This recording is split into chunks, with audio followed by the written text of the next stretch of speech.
بسم اللہ الرحمن الرحیم۔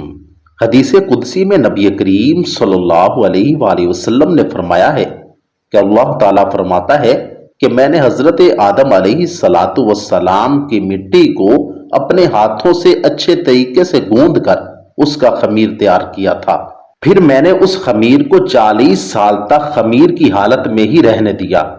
وہ خمیر 40 سال اسی طرح پڑا رہنے کی وجہ سے اتنا خشک ہو گیا کہ وہ ٹھکری کی طرح بجنے لگا۔ جو کوئی بھی اس خمیر پر ہلکی سی بھی ضرب لگاتا تو وہ خمیر سے اس طرح کی آواز آتی تھی جیسے ایک ٹھکری کو ضرب لگانے سے آواز سنائی دیتی ہے۔ اللہ تعالیٰ نے فرمایا ہے کہ میں نے 40 سالوں میں سے 39 سال اس خمیر پر غم کی اور 1 سال راحت اور سکون کی بارش برسائی تھی۔ یہی وجہ ہے کہ انسان کا زیادہ وقت غم کو برداشت کرتے ہوئے ہی گزر جاتا ہے۔ 40 سال کے بعد اللہ تعالیٰ نے اس خمیر سے حضرت آدم علیہ السلام کے پتلے کو تیار کیا۔ کئی سالوں تک اللہ تعالیٰ نے حضرت آدم علیہ السلام کے پتلے میں جان نہیں ڈالی تھی۔ فرشتے زمین پر اترتے اور آسمان پر چڑھتے ہوئے اس پتلے کو دیکھ کر بہت ہی حیران ہوتے تھے، کیونکہ انہوں نے اس سے پہلے کبھی بھی انسان کی شکل نہیں دیکھی تھی۔ ایک دن حضرت آدم علیہ السلام کے پاس سے ابلیس اپنے ساتھیوں کے ساتھ گزر رہا تھا۔ ابلیس نے حضرت آدم علیہ السلام کے پتلے پر ہلکی سی ضرب لگائی تو وہ کھوکھلا تھا۔ اس پتلے سے مٹی کے کھٹکنے کی آواز آئی۔ ابلیس اس پتلے میں داخل ہوا اور پیچھے سے باہر آ گیا۔ ابلیس نے اپنے ساتھیوں کو کہا کہ یہ پتلا کھوکھلا بنا ہے، یہ اپنی بات پر ثابت قدم نہیں رہ سکے گا۔ ابلیس نے اپنے دوستوں سے کہا کہ اگر اس کو ہم سے افضل بنایا گیا تو تم سب کیا کرو گے؟ انہوں نے جواب دیا کہ ہم تو بس وہی کریں گے جو ہمارے رب کا حکم ہوگا۔ اس پر ابلیس نے اپنے دل ہی دل میں سوچا کہ اگر اس کو مجھ سے افضل بنایا گیا تو میں اس کو ماننے سے انکار کر دوں گا۔ پھر اللہ تعالیٰ نے روح کو حکم دیا کہ اس کالب میں داخل ہو جا اور تمام حصوں میں پھیل جا۔ جب روح کالب کے پاس پہنچی تو جسم کو تنگ و تاریک پایا، اندر جانے سے رک گئی۔ بعض روایات میں آتا ہے کہ تب نور مصطفیٰ صلی اللہ علیہ وآلہ وسلم سے وہ قالب جگمگا دیا گیا، یعنی وہ نور آدم علیہ السلام کی پیشانی میں امانت رکھا گیا۔ اب روح آہستہ آہستہ داخل ہونے لگی۔ ابھی سر میں تھی کہ آپ کو چھینک آئی اور زبان میں پہنچی تو آپ نے الحمدللہ پڑھا اور اللہ تعالیٰ نے اس کے جواب میں یرحمک اللہ کہا، اور اللہ تعالیٰ نے فرمایا کہ اے ابو محمد، میں نے تمہیں اپنی حمد کے لیے ہی پیدا کیا ہے۔ جب روح کمر تک پہنچی تو آپ نے اٹھنا چاہا لیکن آپ گر پڑے کیونکہ روح ابھی نیچے والے حصے میں نہیں پہنچی تھی۔ اللہ تعالیٰ نے فرمایا خلق الانسان من عجل، انسان جلد باز پیدا کیا گیا۔ پھر روح تمام جسم میں پھیل گئی تو آپ کو حکم ہوا کہ فرشتوں کو سلام کرو۔ آپ نے کہا السلام علیکم۔ فرشتوں نے جواب دیا وعلیکم السلام۔ اللہ تعالیٰ نے فرمایا یہی آپ کے لیے اور آپ کی اولاد کے لیے سلام کا طریقہ ہوگا۔ آپ نے عرض کیا میری اولاد کون سی ہوگی؟ تو آپ کی تمام اولاد کو آپ کے سامنے کر دیا گیا۔ نبی کریم صلی اللہ علیہ وآلہ وسلم نے فرمایا بے شک اللہ تعالیٰ نے حضرت آدم علیہ السلام کو پیدا فرمایا، پھر ان کی پیٹھ پر اپنا دست قدرت پھیرا اور آپ کی اولاد کو نکال کر ظاہر کیا۔ پھر فرمایا میں نے ان کو جنت کے لیے پیدا کیا اور یہ جنت والوں کا عمل کریں گے۔ پھر اللہ تعالیٰ نے اپنا دست قدرت آپ کی پیٹھ پر پھیرا اور آپ کی باقی اولاد کو ظاہر فرمایا، اور رب نے کہا کہ ان لوگوں کو میں نے جہنم کے لیے پیدا کیا ہے، یہ جہنمیوں والے عمل کریں گے۔ اللہ تعالیٰ نے حضرت آدم علیہ السلام کو تمام اشیاء کے نام سکھائے، پھر سب اشیاء ملائکہ پر پیش کر کے فرمایا سچے ہو تو ان کے نام تو بتاؤ۔ حضرت ابن عباس، اکرمہ، قتادہ، مجاہد اور ابن جبیر رضی اللہ تعالی عنہم کا ارشاد ہے کہ اللہ تعالیٰ نے آپ کو تمام چیزوں کے ناموں کا علم عطا کیا، یہاں تک کہ بڑے اور چھوٹے پیالے کے نام بھی بتائے۔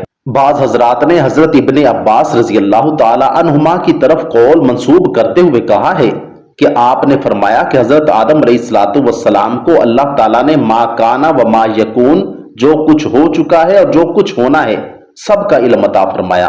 پہلے معنی اور اس معنی کے لحاظ سے مقصد ایک ہی ہے کہ اللہ تعالیٰ نے آپ کو تمام چیزوں اور ان کے ناموں کا علم عطا کر دیا۔ خواہ وہ پہلے پائی جا چکی ہیں یا بعد میں پایا جانا ہے۔ اللہ تعالیٰ نے آپ کو تمام چیزوں کے احوال اور ان سے دینی یا دنیاوی منافع جو متعلق ہیں ان تمام کا علم عطا فرما دیا تھا۔ ایک قول کے مطابق آپ علیہ الصلوۃ والسلام کو تمام زبانیں سکھا دی گئی اور ایک قول کے مطابق آپ کو تمام ملائکہ کے نام سے آگاہ کر دیا گیا اور ایک قول کے مطابق آپ کو تمام ستاروں کے ناموں پر مطلع فرما دیا گیا۔ علامہ علوسی رحمۃ اللہ علیہ نے مختلف اقوال نقل کرنے کے بعد حکیم ترمذی کا قول نقل فرمایا ہے کہ وہ اشیاء خواہ علوی ہوں یا سفلی جوہری ہوں یا ارضی، ان تمام کے اسماء کو اللہ تعالیٰ کے اسماء ہی کہا جاتا ہے، کیونکہ تمام چیزیں اللہ تعالیٰ کی ذات پر دلالت کرتی ہیں اور اللہ تعالیٰ کی ذات کے جلوے تمام اشیاء سے ظاہر ہوتے ہیں، اگرچہ اللہ تعالیٰ ان میں مقید نہیں ہوتا۔ تفسیر روح البیان میں لکھا ہے کہ خدا باری تعالیٰ نے روح سے مخاطب ہو کر فرمایا کہ جس طرح سے تم زبردستی سے جسم میں داخل ہو رہی ہو، تجھے جسم سے نکلتے ہوئے بہت دشواری کا سامنا کرنا پڑے گا۔ یہی وجہ ہے کہ جب روح جسم سے پرواز ہوتی ہے تو انسان کو اس وقت بہت ہی دشواری ہوتی ہے۔ مدارج النبوہ میں لکھا ہے کہ روح کا جسم میں داخل ہونے سے انکار کی اصل وجہ یہ ہے کہ روح لطیف و نورانی ہے جبکہ جسم آدم کثیف و ظلمانی ہے۔ جب اللہ تعالیٰ نے شمع جمال محمد صلی اللہ علیہ وآلہ وسلم کو آدم علیہ الصلوۃ والسلام کی پیشانی میں داخل کیا تو روح بلا تردد دوسرے مبارک اور نورانی آدم علیہ الصلوۃ والسلام کے جسم میں داخل ہو گئی۔ جب روح جسم میں داخل ہوئی تو تب سے روح نے جسم میں اپنا سفر شروع کیا۔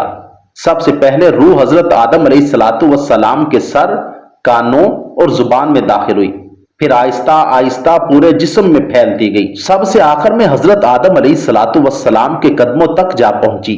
اس کے آگے اور مزید کوئی راہ نہ تھا، اس لیے روح واپس ناک تک آئی۔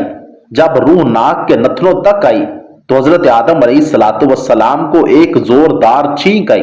انسان کے جسم سے سب سے پہلے چھینک کی ہی آواز آئی۔ جو انسانی جسم میں روح داخل ہونے کے بعد سب سے پہلے آواز آئی تھی وہ چھینک کی آواز تھی۔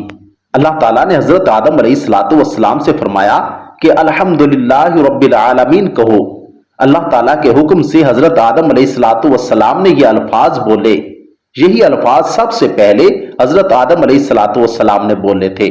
حضرت آدم علیہ الصلوۃ والسلام کی یہ الفاظ سن کر اللہ تعالیٰ نے فرمایا کہ اللہ تعالیٰ تم پر رحم کرے۔ لکھنے والے لکھتے ہیں کہ جب روح کو حضرت آدم علیہ الصلوۃ والسلام کے جسم میں داخل کیا گیا تو حضرت آدم علیہ الصلوۃ والسلام کا دل ایک جگہ سے چل کر دوسری جگہ جانے کو کیا تو وہ چل نہ سکتے تھے۔ جب روح کو حضرت آدم علیہ الصلوۃ والسلام کے پاؤں تک پہنچایا گیا تو اس وقت حضرت آدم علیہ الصلوۃ والسلام اپنے قدموں سے چل کر ایک جگہ سے دوسری جگہ حرکت کرنے لگے۔ حضرت آدم علیہ الصلوۃ والسلام کے فوراً چلنے کے فیصلے کو دیکھ کر اللہ تعالیٰ نے فرمایا انسان جلد باز پیدا کیا گیا۔ اللہ تعالیٰ نے انسان کے جسم کو کل 9 دروازوں پر مشتمل کیا، جن میں سے 7 دروازے جو مندرجہ ذیل ہیں، 2 کان، 2 ناک اور 2 آنکھوں کے سوراخ جو کہ 6 بنتے ہیں۔ انسان کے جسم کا 7واں دروازہ انسان کا منہ ہے۔ انسانی جسم کے آخری 2 دروازے پیشاب اور پخانہ خارج کرنے کے راستے ہیں۔ اللہ تعالیٰ نے انسان کی شجاعت کو قلب میں، عقل کو دماغ میں، حرص کو رانوں اور غضب کو جگر میں شامل کیا، مضحک کو طحال، خوشی و غم کو منہ اور رغبت کو حلق میں رکھا تھا۔ اللہ تعالیٰ نے چربی کو دیکھنے، ہڈی کو سننے، گوشت کو بولنے اور خون کو پہچاننے کی ہمت عطا کی ہے۔ جب روح انسانی جسم میں مکمل طور پر داخل ہو گئی تو دماغ سوچنے لگ گیا، دل دھڑکنے اور سانسیں چلنے لگ گئیں، کانوں میں ہر طرح کی آواز داخل ہونے لگی، آنکھوں میں نور آ گیا، وہ سامنے سب کچھ دیکھنے کی طاقت رکھنے لگی۔ اس طرح جسم بھی حرکت میں آ گیا۔ جب حضرت آدم علیہ الصلوۃ والسلام نے اپنا سر مبارک اٹھا کر دیکھا تو حضرت آدم علیہ الصلوۃ والسلام کی نظر نے لوح محفوظ اور عرش عظیم کو دیکھا۔ لوح محفوظ پر لکھا تھا لا الہ الا اللہ محمد الرسول اللہ۔